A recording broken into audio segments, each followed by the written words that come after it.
এই যে অস্থির একটা গান, গানগুলা খুঁজতে কিন্তু আমার অনেক কষ্ট হয়। মানে যে গানগুলো আমার ভালো লাগে ওই গানগুলো ডাউনলোড করি, এডিট করি, ভিডিও করি, তারপরে পোস্ট করি। ঠিক আছে, গানগুলো আসলে অনেক ভালো। আমি যে গানগুলো নিয়ে আসি আপনাদের জন্য, যে গানটা আমার ভালো লাগে ওই গানটাই আপনাদের জন্য নিয়ে আসি। গানটা শুনবেন, অবশ্যই ভালো লাগবে।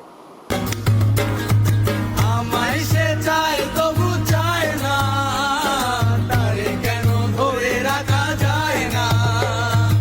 আমায় সে চায় তবু চায় না, তারে কেন ধরে রাখা যায় না। জীবন মরণেতে আমি যে তার, জীবন মরণেতে আমি যে তার, সে কি